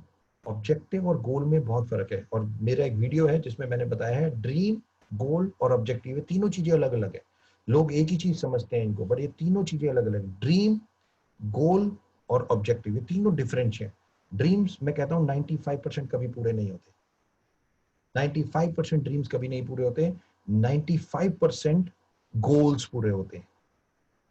गोल, ड्रीम्स नहीं होते। ड्रीम तो मैं हमेशा अपनी ट्रेनिंग में बोलता हूँ, मेरा ड्रीम है कि यार कभी मैं कैटरीना कैफ के साथ एक डिनर डेट पे जाऊं, ये भी मेरा ड्रीम है। बट अभी तक देखो पूरा ही नहीं हो रहा यार, क्या करूं, आपके सामने बैठा हूं, देखो वेबिनार कर रहा हूँ, पूरा नहीं हो रहा। कैटरीना कैफ कहाँ है यार?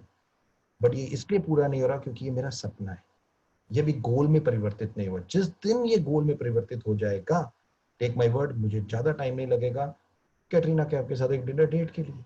और ऐसे ही आप भी बहुत सारे सपने पूरे दिन में देखते होंगे, बहुत सारी चीजें आप देखते होंगे, पर वो शायद पॉसिबल नहीं होती दोस्तों, क्योंकि वो तब तक लक्ष्य यानी कि गोल नहीं बनते। बट गोल और ऑब्जेक्टिव, मैं यहां बात कर रहा हूँ ऑब्जेक्टिव की। ऑब्जेक्टिव क्या होता है? ऑब्जेक्टिव 100% पूरे होते हैं दोस्तों, 100%। और चाणक्य ने भी ऑब्जेक्टिव लिया था कि इंडिया को एक राजा देना, और उन्होंने बहुत राजाओं से मिले और सारे राजाओं ने धक्के मार के बाहर निकाल दिया। सारे राजाओं ने कहा भक्त, हम क्यों किसी दूसरे राजा को फॉलो करें, हम तो खुद राजा हैं। और भाई खुद राजा जो कहेगा मैं खुद राजा हूं, मैं किसी दूसरे राजा को फॉलो क्यों करूं, कोई करेगा। और एक चीज हम सब लोग जानते हैं, क्या हर व्यक्ति एक ही चीज सोचता है। मेरे एमडी सर एक लाइन बहुत अच्छी कहते हैं कि दुनिया का सबसे अक्लमंद आदमी कौन? आप लोग भी समझ रहे हो कौन है। देखो कितने खुश हो रहे हैं सारे के सारे, राइट। और सामने वाला, आज मत सोचना आज स्क्रीन पे मेरी फोटो देख रहे हो आप, तो मैं वो बिल्कुल नहीं है जो आप सोच रहे हैं अपने दिमाग में, ओके। हाँ, तो जो सबसे ज्यादा इंपॉर्टेंट है हर व्यक्ति, अब वो राजा भी यही सोचते थे यार कि भाई साहब मेरे, मैं किसी दूसरे राजा को क्यों फॉलो करूं।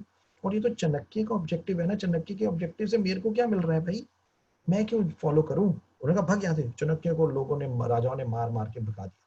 अब जब चाणक्य को कोई राजा नहीं मिला दोस्तों जिसको वो इंडिया का बेस्ट ऑफ राजा बना सके, तो उन्होंने एक काम किया, उन्होंने खुद सर्च शुरू की, खुद सर्च शुरू की। और वो सर्च थी एक ऐसे व्यक्ति की जिसको वो इंडिया का राजा बना सके। उन्होंने एक छोटे से लड़के, 16 साल का लड़का था एक, जिसका नाम था चंदू। चाणक्य ने उनको एक्सेप्ट किया और कहा मैं इसको इंडिया का राजा बनाऊंगा नंबर 1। इसमें कैपेबिलिटी क्या है क्या नहीं, ये राजा बन सकता है, ये मैं देख सकता हूं। As a upline, as a mentor, आपके पास भी ये कोई ना कोई जरूर होना चाहिए जो आपके अंदर वो देख सके जो शायद आप नहीं देख पा रहे अपने अंदर। जैसे वो 16 साल का लड़का चंदू, वो नहीं जानता था कि उसका फ्यूचर क्या होने वाला है, बट चाणक्य ने एज अ मेंटर देख लिया था कि चंदू का फ्यूचर क्या होने वाला है या चाणक्य क्या बनाने वाले। और दोस्तों वही चंदू जो 16 साल का लड़का था, एक साल में नहीं सालों बाद चंद्रगुप्त मौर्य नाम का राजा बना इंडिया का। दोस्तों एक दिन में ये नहीं हुआ, एक महीने में ये नहीं हुआ, एक साल में भी ये नहीं हुआ, सालों लगे एक चंदू को चंद्रगुप्त मौर्य बनते हुए, चंदू को चंद्रगुप्त मौर्य बनते हुए सालों लगे। दोस्तों हमेशा याद रखो, हमेशा याद रखो, अगर वन ऑफ द बेस्ट चीज बनानी है तो वो समय लेगी। ताजमहल 20 साल, ग्रेट वॉल ऑफ चाइना 200 साल, 3 पीढ़ियां, 3 पीढ़ियां खत्म हो गई, 3 पीढ़ियों में जाके ग्रेट वॉल ऑफ चाइना बना था दोस्तों। कुतुब मीनार, ऐसे नंबर ऑफ चीजों की आप बात करो जो आज हिस्ट्री क्रिएटर्स हैं, वो ओवरनाइट नहीं बनी। अरे दूर क्यों जाते हो दोस्तों, वेस्टीज 2004 में जब हम लोगों ने शुरू किया था, केवल 6 लोग, 6 डिस्ट्रीब्यूटर्स थे। और आज 16 सालों बाद 2.25 करोड़ परिवार आज इसके सम्मिलित हो चुके हैं। और वर्ल्ड की top 30 companies in the world, ये केवल आप लोगों ने बनाया है दोस्तों, हमने नहीं बनाया। हम तो नौकर हैं आप लोगों के। मैं तो साफ बोलता हूँ कि असली मालिक, मेरे एमडी सर बोलते हैं कि वेस्टीज की मैनेजमेंट तो एक नौकर है आप लोगों की, और असली मालिक आप लोग हैं जिन्होंने वेस्टीज को आज यहाँ से यहाँ बना दिया। और यही एक सबसे ज्यादा इंपॉर्टेंट बात है दोस्तों, कि जो आज हमें भी समझ आनी चाहिए कि एक मेंटर, वो चंदू जो चंद्रगुप्त मौर्य बना, चाणक्य ने उनके ऊपर काम किया, उनको नीतियां सिखाई, उनको शस्त्र चलना सिखाया, अस्त्र चलना सिखाया, सब कुछ सिखाया। मैं हमेशा एक लाइन बोलता हूँ वेस्टीज में, एक दिन में, बहुत ध्यान से सुनिएगा दोस्तों ये लाइन, एक दिन में हम क्या करते हैं, हम आते हैं, अभी 1 महीना नहीं हुआ हमें, और हम सोचने लग जाते हैं यार मेरा 10 लाख का चेक आएगा, यार मैं तो डीओसीडी बनूंगा, यार 1 महीने में मुझे सब कुछ चाहिए। तो मैं आपको बता दूं, एक दिन में वेस्टीज में आपको कुछ नहीं मिलेगा दोस्तों, एक दिन में वेस्टीज में आपको कुछ नहीं मिलेगा दोस्तों। बट हाँ, एक दिन आपकी जिंदगी में ऐसा है, जो ऊपर वाले ने आपकी जिंदगी में डाला है, कि एक दिन आपकी जिंदगी में ऐसा है कि अगर आप वेस्टीज करते रहे तो आप जो चाहोगे वो आपको वेस्टीज से मिलेगा। मैं 100% चैलेंज करता हूँ इस चीज को, कि एक दिन वो आपकी लाइफ में है, वो ऊपर वाले ने डाल के भेजा है आपको, आप जो चाहोगे मिलेगा। बट उसके लिए समय, उसके लिए पेशेंस, उसके लिए परसिस्टेंस, उसके लिए थोड़ा संयम रखने की जरूरत है, उसके लिए गिव अप नहीं करना, लगातार करते रहना है। ये जिंदगी आपकी है दोस्तों। लोग, मैं एक लाइन कहता हूं कि आज के समय में प्रॉब्लम क्या है, लोग अपने दुख से दुखी नहीं है, बट आपके सुख से बहुत दुखी, बहुत दुखी है आपके सुख से। लोग आपको आके, आप अच्छा काम भी करोगे ना कोई आके आपको बोलेगा भाई पागल हो गया, क्या कर रहा है, छोड़। और हम क्या करते हैं, हम अच्छे भले काम को करते हुए छोड़ के उसके साथ चल देते हैं। हम अपने दिमाग से अपनी जिंदगी, अपने सोच से अपनी जिंदगी नहीं चलाते, बल्कि रादर दूसरे लोगों की सोच से अपनी जिंदगी चलाते हैं। ये हम अपनी जिंदगी, चंदू एक 16 साल का लड़का, एक अच्छा अपलाइन चाणक्य उसे मिला, और वो भारत का राजा बना। कि आपका ऑब्जेक्टिव क्या है दोस्तों, जो अब मैं आप लोगों को बोल रहा हूं, बहुत ध्यान से सुनिए, कि हमें भी सफल होना है। हमारा क्या, पहला, सबसे पहला अपना गोल नहीं, गोल तो आपके 1 साल का, 3 साल का, 5 साल का है, बट आपकी जिंदगी का ऑब्जेक्टिव क्या है। ऑब्जेक्टिव, ऑब्जेक्टिव होता है 10 साल, 15 साल, 20 साल। ये, जैसे मैंने 2014 में मैं कॉलेज में पढ़ने गया, तो मेरे भी टीचर ने मुझसे पूछा, दीपक तेरी जिंदगी का मकसद क्या है, मकसद, purpose of life, objective of life क्या है, क्या करना क्या है, तू इस पृथ्वी पे आया क्यों है भाई, क्या करना चाहता है तू इस पृथ्वी पे, इस शरीर से। तो मैंने 2014-15 में लिखा था दोस्तों। 2025 में मैं हर मीटिंग में इसे अनाउंस करता हूँ, और मुझे बहुत फक्र होता है कि मैं इसे हर जगह अनाउंस करता हूँ। 2025 में मेरा ऑब्जेक्टिव है दोस्तों, कि मैंने अपनी जिंदगी का वो बना लिया है। जैसे चाणक्य ने बनाया, या धीरू भाई ने बनाया, या बहुत बड़े बड़े लोगों ने ऑब्जेक्टिव बनाया, मैंने भी अपने जिंदगी का ऑब्जेक्टिव बनाया कि 2025 तक 1,000 से ज्यादा लोग ऐसे होंगे वेस्टीज में, जिनकी 1 साल की इनकम 1 करोड़ रुपए से ज्यादा होगी। ये मेरा ऑब्जेक्टिव है, मेरा ऑब्जेक्टिव, ये मैं करूंगा।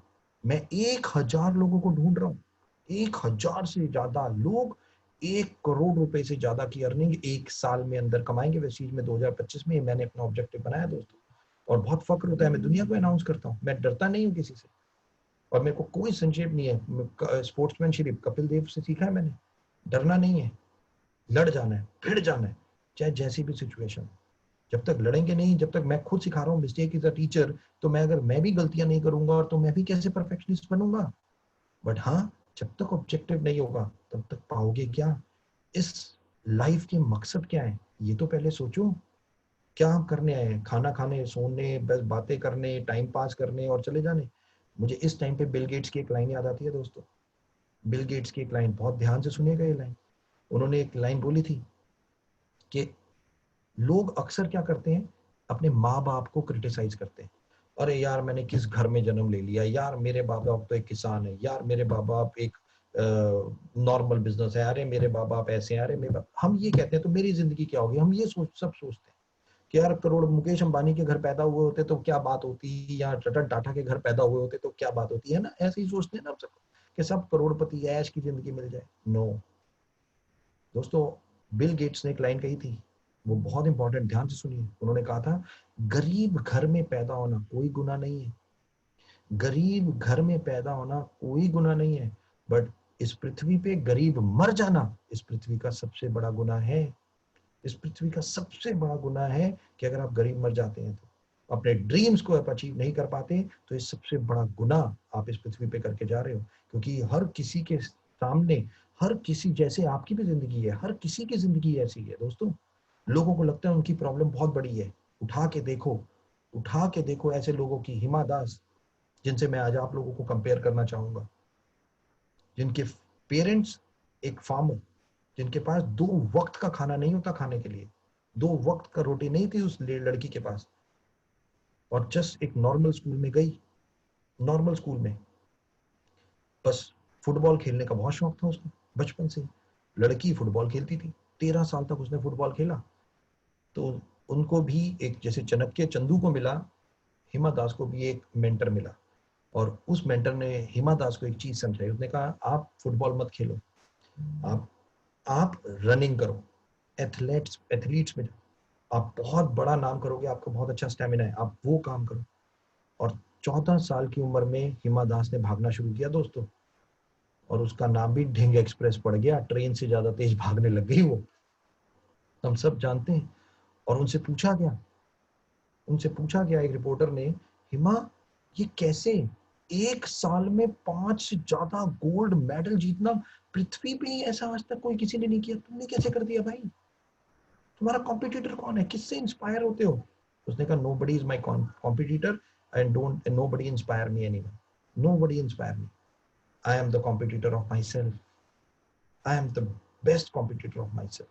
कि मैंने कसम खाई है कि अगर मैंने 100 मीटर की रेस भागनी है, और मैंने अभी 10 मिनट में 100 मीटर की रेस एज अ एग्जाम्पल पूरी की है, तो जब मैं अगली बार 100 मीटर की भागूंगी तो मैं 10 मिनट नहीं लूंगी, 9 मिनट कुछ सेकंड लूंगी, अपने आप को ही कंपीट करूंगी दोस्तों। आज आपको अपने आप को कंपीट करना है। वेस्टीज से जो इनकम आती है ना आपको, अगर आज 10 रुपए की इनकम आई है, या 10,000 की आई है, या 10 लाख की आई है, जो भी आई है, बस ये सोच लेना है अगर 10 की आई है तो अगली बार 12 की आएगी, 10 से नीचे नहीं होगी, बढ़ेगी। कंपीट, और you are the best competitor of yourself guys. ये नहीं सोचना कि मैं किसको दिखाना है, किसी को नहीं दिखाना। एंड ऑफ द डे हमें सब कुछ इंटरनली, सबको सब कुछ पता होता है।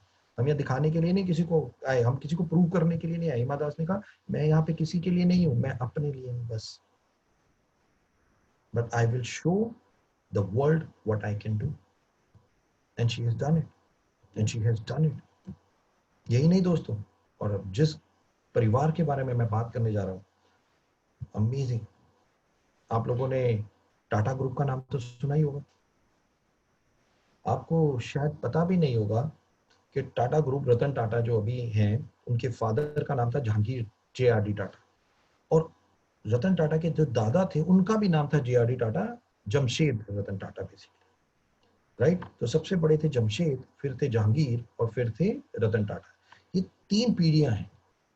आपको पता है जो जमशेद रतन टाटा थे, उन्होंने 1880 में इंडिया में स्टील फैक्ट्री लगा दी थी। 1880 की मैं बात कर रहा हूँ दोस्तों।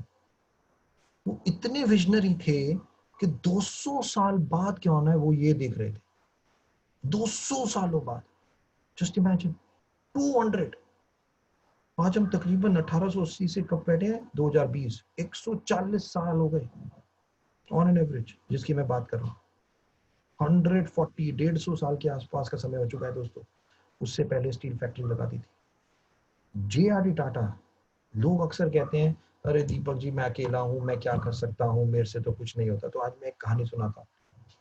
इंडिया किसने बनाया? केवल एक व्यक्ति ने दोस्तों, एक व्यक्ति, जस्ट वन। आज मैं उस व्यक्ति की कहानी सुना रहा हूँ जो एक व्यक्ति पूरे हिंदुस्तान के लिए बहुत था, हमें तो पता भी नहीं। अब तो शायद मैं आजकल ऑटोबायोग्राफी पढ़ रहा हूँ तो मेरे को सुन के मेरे रोंगटे खड़े हो गए कि क्या 1880 में भी ऐसे लोग थे जो इतना विजनरी थे, जो ये थे जहाँ ना मोबाइल फोन था, ना टेलीविजन था, ना एक्स चीजें थी, ना कुछ थी, जो आज सब कुछ है हमारे पास। और इसीलिए शायद हम उन जैसे नहीं है। हमारे पास सारी सुविधाएं हैं बट शायद पैशन नहीं है। जो उस वक्त के लोगों में हुआ कि 1880 में स्टील फैक्ट्री लगाना, जस्ट आप सोच के देख लो।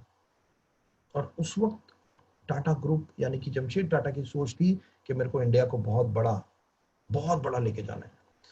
जब उनके घर जहांगीर, जो 1904 1904 में उनका जन्म हुआ दोस्तों, 1904, JRD टाटा, जहांगीर रतन टाटा।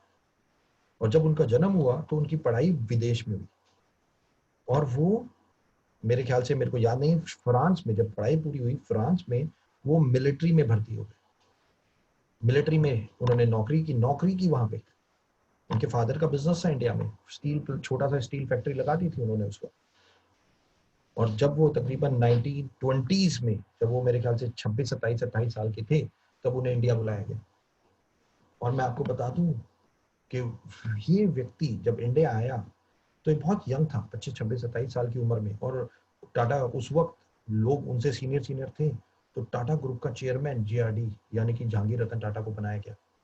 और जब बनाया गया, इस व्यक्ति की सोच मैं आपको बता रहा हूँ, तब उनके फादर की जो एक छोटी सी फैक्ट्री थी, बस ये स्टील प्लांट, छोटी सी, और बहुत छोटा सा टर्नओवर होता था, कुछ करोड़ों में। बट उस वक्त के हिसाब से बहुत बड़ा टर्नओवर होता है, करोड़ रुपए ही बहुत होते होंगे उस वक्त तो यार, राइट। बट हम सब लोगों ने सुना है टाटा ग्रुप की वैल्यूज जो सबसे ज्यादा इंपॉर्टेंट है। 0.1% चीटिंग नहीं है उस ग्रुप में, 0.1%। वो ग्रुप की मैं बात कर रहा हूँ, जो अगर उनका चेयरमैन एक गलत डिसीजन लेता है तो उसको वो चेयरमैनशिप से हटा देते हैं वो। आप सोच के देखो, इंटीग्रिटी, इंटीग्रिटी, सच। कहा जाता है कि अगर टोटल टाटा ग्रुप आज की डेट में वो 50% तो चैरिटी करते हैं, केवल केवल चैरिटी, जो उनका प्रॉफिट होता है वो चैरिटी करते हैं 50%। अगर वो केवल 50% वो चैरिटी नहीं करते ना, तो आज वो वर्ल्ड के सबसे अमीर नहीं, कई कंट्रीज के मालिक होते। कई कंट्रीज उन्होंने खरीद ली होती दोस्तों। एक अकेला व्यक्ति, केवल सोच। 1920s में JRD टाटा जब चेयरमैन बने, उन्होंने उस परिवार को तकरीबन 1989 में, मेरे 1993 में उनकी डेथ हुई, तो 1904 से 1993 89 साल वो जिए। और तकरीबन उसमें 60 to 70 इयर्स वो टाटा ग्रुप के चेयरमैन रहे। और दोस्तों मैं बता दूं, वो पहले व्यक्ति थे हिंदुस्तान में जिनको फ्लाइंग लाइसेंस दिया गया, फ्लाई करने का लाइसेंस। क्योंकि जब वो हिंदुस्तान आए तो उन्होंने सबसे पहले काम किया, उनको था कि हिंदुस्तान को हवा में होना चाहिए, उड़ना चाहिए हिंदुस्तान को। तो वो फ्लाइंग सीख के आए थे और उन्हें इंडिया का पहला फ्लाइंग लाइसेंस दिया गया। और पहली एयरलाइंस टाटा एयरलाइंस उन्होंने शुरू की दोस्तों, टाटा एयरलाइंस। और जिसको इंडियन गवर्नमेंट ने बाद में टेक ओवर किया, बट चेयरमैन तब भी JRD टाटा ही थे। और तकरीबन 1979 में मुरारजी देसाई ने उनको चेयरमैनशिप से हटाया था। एयर इंडिया, जो आज एयर इंडिया का नाम आप सुनते हैं, ये टाटा एयरलाइंस ही थी पहले। ये एक व्यक्ति JRD टाटा की सोच थी बस दोस्तों, केवल एक व्यक्ति की। और अपने फादर का बिजनेस जब इन्होंने टेक ओवर किया, बहुत छोटा सा, तकरीबन 60 सालों में अपने पूरे कंपनी को ये 500 करोड़ से ज्यादा, और एक कंपनी से तकरीबन 80 से ज्यादा कंपनीज इन्होंने पूरे वर्ल्ड में खोली दोस्तों, पूरे वर्ल्ड में। 60-70 ईयर्स लिए। आज आप TCS की बात करो, टाइटन घड़ियों की बात करो, ताज होटल की बात करो, आप जहां पे भी देखो, आज टाटा सोमो की बात करो, इंडिका की बात करो, जैगुआर की बात करो, हर जगह टाटा, हर जगह टाटा। कितने एम्प्लॉयज हैं शायद पता ही नहीं उन्हें।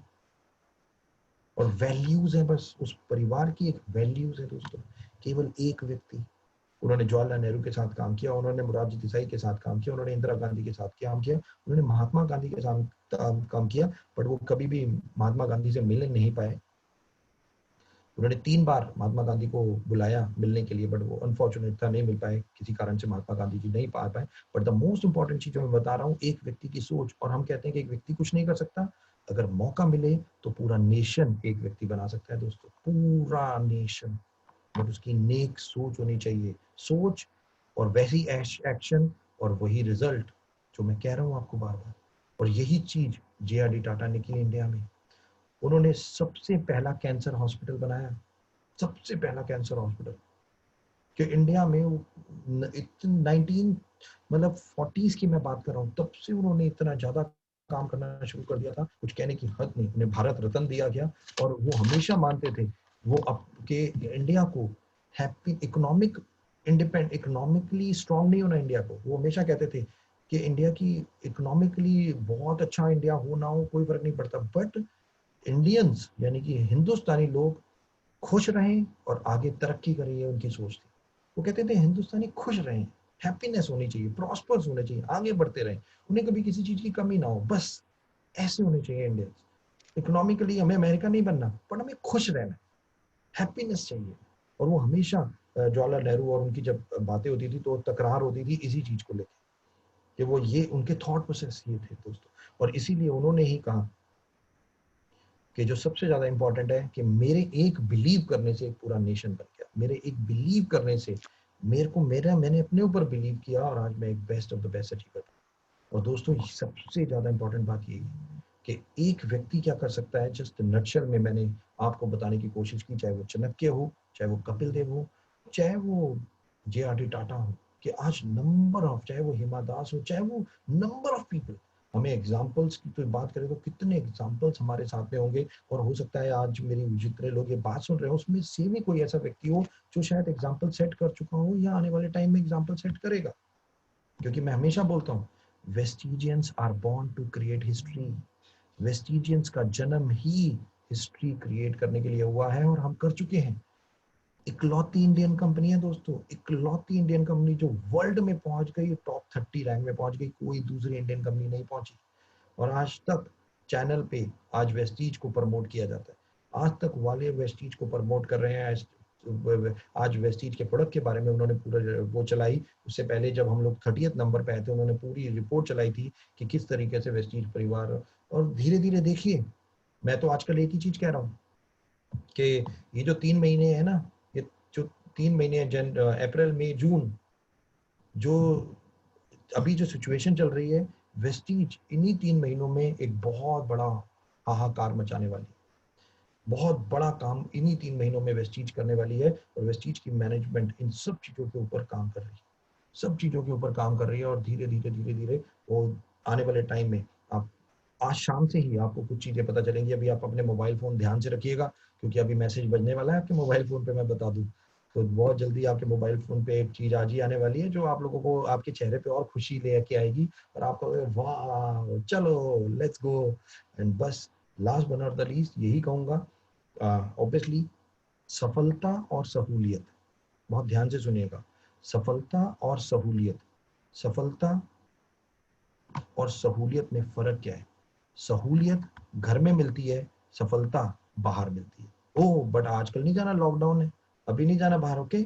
बट हाँ, अगर सफल होना है तो बाहर जाना ही पड़ेगा। मैं एक लाइन बोलता हूँ अपने डिस्ट्रीब्यूटर्स को कि हम सब लोग लक्ष्मी माँ चाहते हैं, हम सब लोग लक्ष्मी यानी कि पैसा, राइट, लक्ष्मी माँ चाहते हैं। हम चाहते हैं कि हमारे घर में बहुत लक्ष्मी। तो लक्ष्मी मामा केवल एक ही बात कहती है, वो कहती है कि अगर आप अपने घर से बाहर रहोगे तो मैं आपके घर के अंदर रहूंगी, और आप अगर घर के अंदर रहोगे तो मैं आपके घर के बाहर रहूंगी। दोस्तों आप सोच लो कि अब आपको कहाँ रहना है, दैट्स ऑल। बट अभी लॉकडाउन में बाहर मत जाना, रिक्वेस्ट करूंगा, stay home, stay safe. But automatically जैसे ही लॉकडाउन खुलता है, hard work is the key to success. Over to Shivraj भाई। शिवराज भाई थैंक यू सो मच मेरे को थैंक यू बुलाने सो के मच लिए, to it sir. Is over to you. Thank you तहे दिल से धन्यवाद और तहे दिल से आभार पूरे इंडिया में जितने लोग सुन रहे हैं वेस्टिजियंस, उन सबकी तरफ से मैं थैंक यू बोलना चाहूंगा। और अगर आपके पास 2 मिनट है तो और ले सकता हूँ क्या? 2 मिनट ले श्योर सकते हैं? श्योर श्योर, बिल्कुल बिल्कुल बिल्कुल मैं है। सिर्फ सिर्फ एक चीज, फ्रॉम द हॉर्सेज माउथ वाली बात है कि आप हैं आज हमारे लिए, हम भाग्यशाली हैं।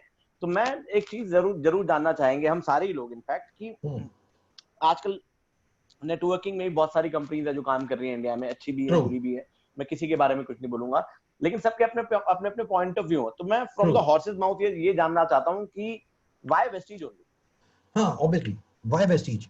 तो मैं आपको एक कहानी सुनाता हूँ, छोटी सी कहानी है, और ये रियल कहानी सुनाता हूँ दोस्तों, रियल कहानी है। और ये कहानी है उड़ीसा की।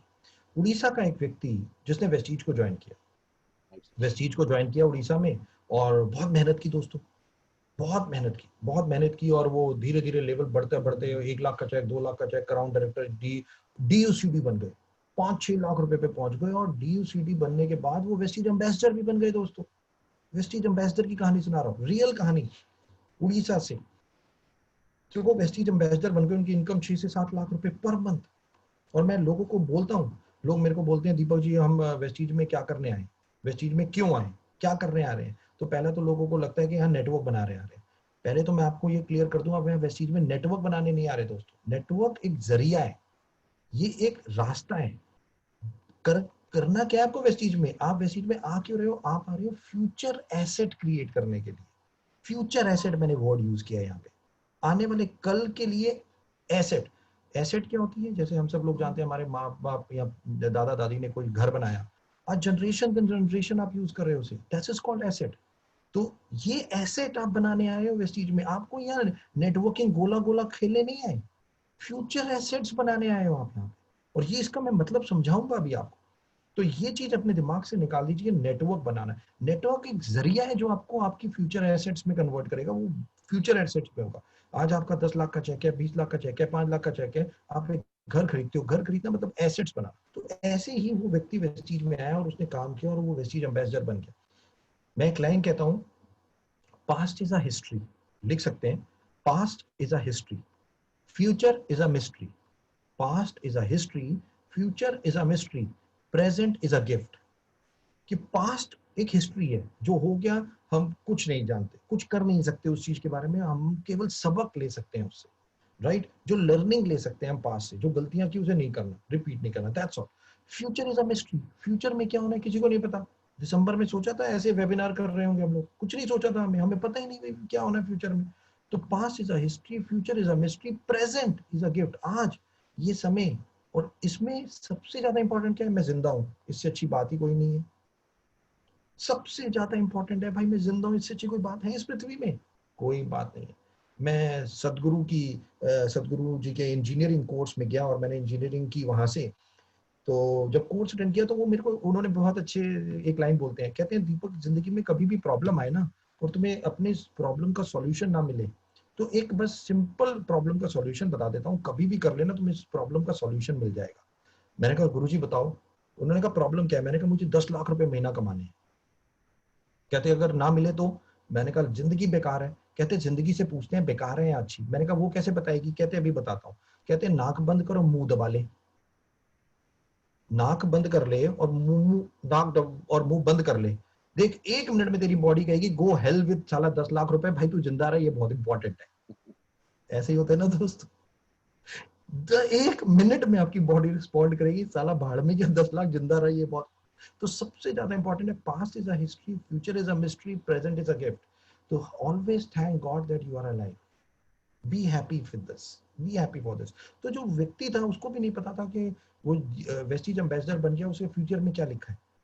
और एक दिन अचानक उसे एक बीमारी हुई, और ऐसी खतरनाक बीमारी, डॉक्टर ने बोला 5 महीने, केवल 5 मंथ्स। और दोस्तों वो 5 महीने भी जिंदा नहीं रहा, 4 महीने में उसकी डेथ हो गई। और उड़ीसा से अगर कोई लोग मेरी बात सुन रहे हैं, वो जरूर नाम सुना होगा मिस्टर सुदर्शन मोहंती, जिनकी मैं कहानी, रियल कहानी सुना रहा हूँ दोस्तों, रियल कहानी है ये। वर्ल्ड में, मैं इंडिया की बात नहीं कर रहा, वर्ल्ड में कोई व्यक्ति ऐसा नहीं होगा जो वेस्टीज नहीं करेगा। मैं आपको आज बता रहा हूँ दोस्तों, ये आप भी बताऊंगा आपको ये चीज। वर्ल्ड की बात कर रहा हूँ, इंडिया की बात नहीं कर रहा अभी। और यही एक सबसे इंपॉर्टेंट, मिस्टर सुदर्शन मोहंती की जब डेथ हुई तो उनकी वाइफ और उनके 2 बच्चे, लड़की बड़ी डॉटर जो 10वीं में थी, और बेटा जो बहुत छोटा, मेरे ख्याल से दूसरे फर्स्ट या सेकंड स्टैंडर्ड।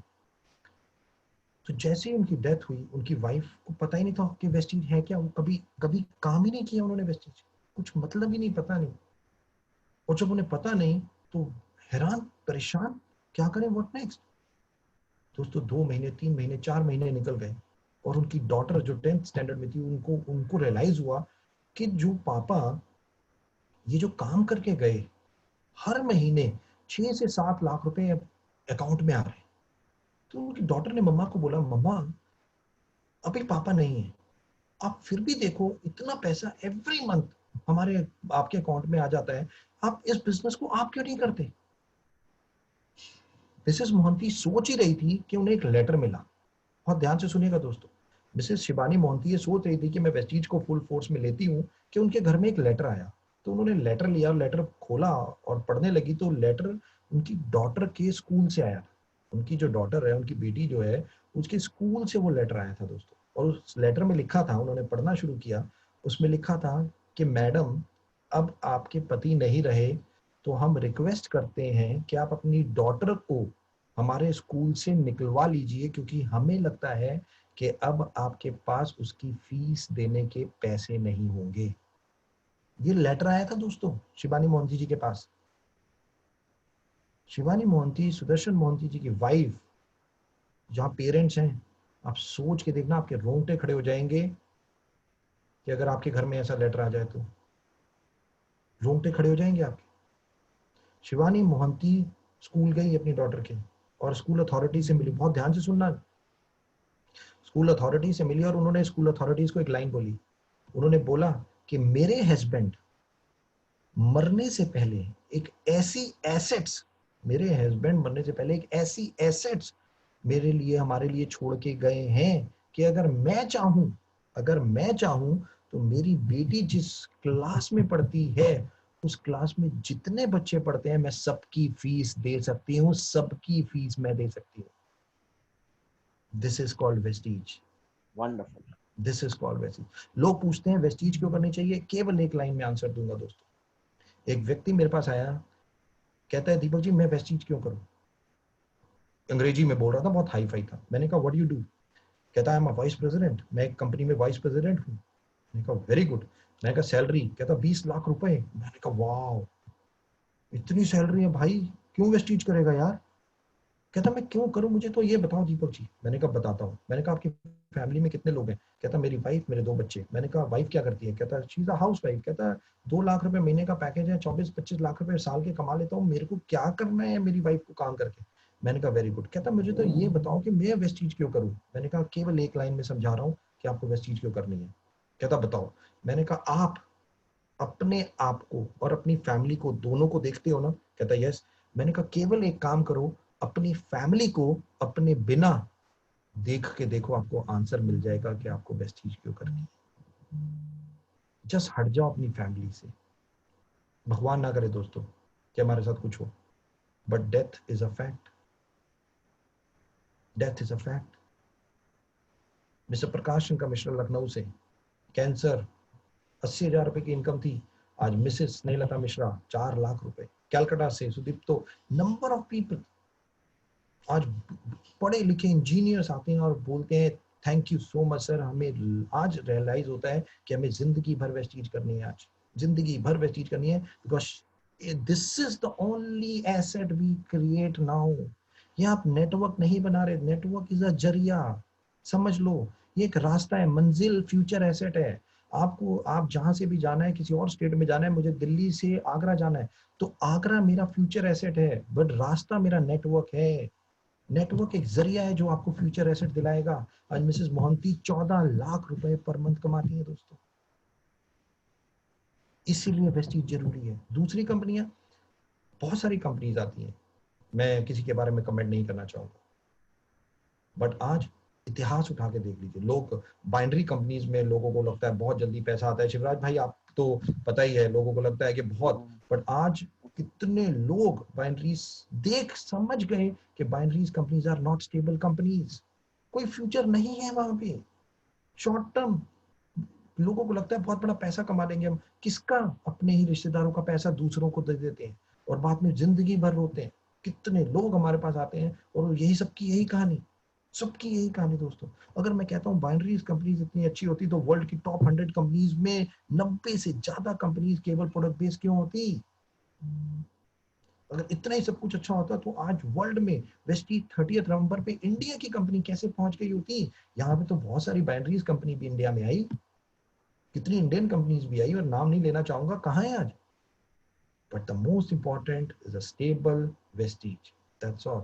वर्ल्ड करेगा वेस्टीज, डोंट वरी दोस्तों। और एक चीज लास्ट में केवल एक लाइन बोलूंगा, जो वेस्टीज की मैनेजमेंट की सोच है कि भारत को सोने की चिड़िया कहा जाता था, भारत को सोने की चिड़िया कहा जाता था एक टाइम पे।